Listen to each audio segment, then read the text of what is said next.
I remember I wanted for the quit so many times, but I knew this moment would come. Now it's my time. I gotta make up for all them nights that my mama cried. I'm going in, I'm putting.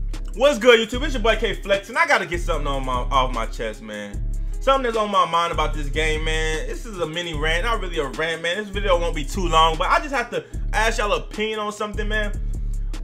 I have two questions that I want to go over in this video, and these are the two questions that I want y'all to answer in the comments if y'all could. Make sure to like and subscribe if you like this channel. Check out my other videos. I have money play videos and things of that nature, but go check out my other videos. But anyway, the questions that I want to ask y'all today is, do y'all still think that this game is scheme over team? That's one of them.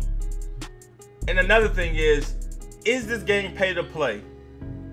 Now, I just want to let y'all know I barely spend money on the game. I spent money on the game when it first came out, but mostly I would do wagers or something of that nature. I'll pull something, you know, rarely, but I'm not spending money on the game, all right, at all. Not for the rest of this year.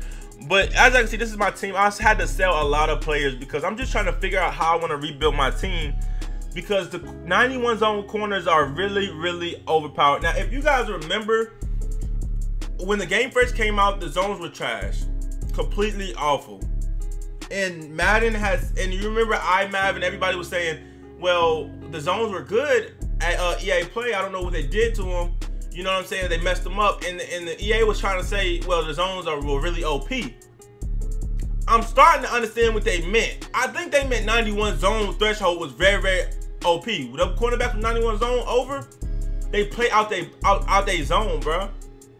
So what they did was they broke the zones before release, and then when they see the complaints, they went back to the old zones, which is a good thing because the zones shouldn't be broken. But the bad thing is the 91 zone threshold is fucked up, because I have Byron Maxwell, who's 100K, a good budget player, not even really budget because 100K is a lot of some people's budget, but he's like reasonable. He's a reasonable price, you know what I'm saying? He has 90 zone. He don't play like he have 90 zone. Like, he don't play like Richard Sherman or Chris Harris.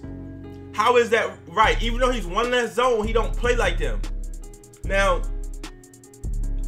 all you had, like, I'm not mad at them making the people with better zones play better. That makes sense. But when it's 1 point, how is it that much of a difference? If y'all look at this Byron Maxwell and y'all look at a Chris Harris or Richard Sherman, I'm guaranteeing you it's a way different thing off 1 point. You feel me? That don't make sense. So this guy, Byron Maxwell, is reasonable. You know, 120K. Now let's look at Chris Harris' price. Chris Harris is 1 million. Bouye is 790. Rod Woodson Read and React is 800K himself.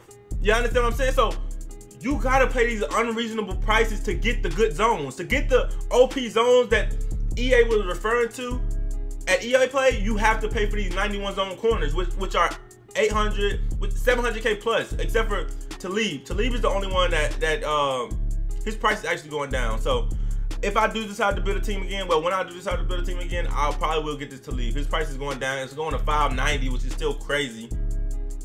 You know what I'm saying? But basically, and then you have to upgrade him as well, because he don't have 91 zone off the rip. You got to upgrade him. So it's like, is it really, you know what I'm saying? Is this pay to play? Because you cannot just make 700K overnight. You know what I'm saying? You have to pay for that, or you have to get a lucky pool, or do a billion gazillion solos. And it's like, you feel me?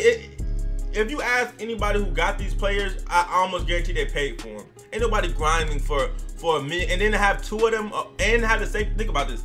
You have to have safeties with 91 zones. You have to have cornerback with 91 zones, because there are people with that, like especially a lot of these competitive players, they have all of these people with 91 zones, and they got a complete advantage over you.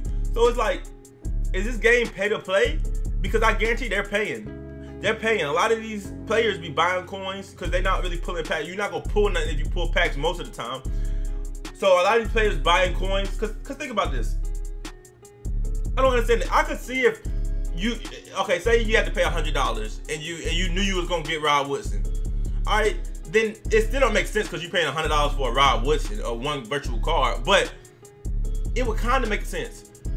In this situation, you have to pay $100 for a chance to get Rod Woodson. You know what I'm saying? Like, you probably won't even get him. and you'll be paying $100 or paying however much to get these coins. You know what I'm saying? When you open a bundle, you're not guaranteed nothing. The only thing you guaranteed is the loss of money. So, is this game pay to play? Because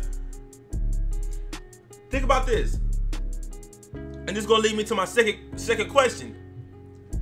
Is this game still scheme over team? If you could have the GOAT squad, if you could get this Rod Woodson, this AJ Boye, this Chris Harris, if you have the coins to do that, and all your players have 91 zone, and I can't throw on you, but you can throw on me because I don't have 91 zones. Trust me, I don't have 91 zones. You can throw on me, but I cannot throw on you because your zones play out their body. You feel me? They play stuff they're not even supposed to play, so I can't throw on you. But you can throw on me. I don't have those players. Is it really scheme over team at that point?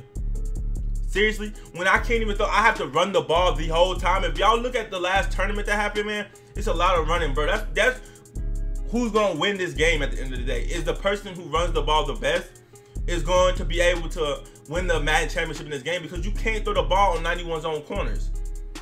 But you could run the ball. So is it really fair that I can't afford 91 zone corners, or that you can't afford 91 zone corners, but you can afford a 90 zone corner, but he don't play the same. He don't play like them. He don't play out his zone. But a 91 zone corner does. So is it really scheme over team at that point? When I can't pass the ball on you, when I'm playing a guy with 91 zone corners everywhere, and I can't pass the ball on him, but he could pass the ball on my 90 zone corners or 89 zone corners, is it really scheme over team? That takes away a whole dimension out my game. Only just for the simple fact that he can afford the 91 zone corners and I can't. Y'all feel where I'm coming from? That takes away a whole dimension out my game. Now I can only run the ball, but you can pass. And I'm not saying you can't complete one pass on 91 zone corners. I'm just saying, like, they're gonna play out their body. There's passes that you make. You run your cover 4 beater on a regular team, and you run it 100 times, and it's a touchdown every time. And then you run it all of a sudden on 91 zone, and he's picking it off. That's game changers. And it's like, just because they can afford the 91 zone corners, they deserve to get that much of an advantage over you. You know what I'm saying? And it's not like it's a fair market at cornerback. It's not. It's not a fair market. That's why these 91 zone corners are going for so much. And Byron Maxwell, who got better stats, it's players with better stats than AJ Boye. AJ Boye got, what's his speed, bro? 84 speed in 90 zone, but he can get upgraded to 91 zone. And he's, look at him. All right, I just want to show y'all AJ Boye. He's 790K with 84 speed in 90 zone, but people upgrade him to 91 zone. That's why he's so much. Now I'm gonna show y'all Byron Maxwell. Byron Maxwell, 85 speed, 90 zone. If you look at him, he pretty much is AJ Boye, but 800K or 600K cheaper. But it does not matter because he don't have 91 zone. You're not getting that advantage. So if you get him, you're not gonna play like Boye.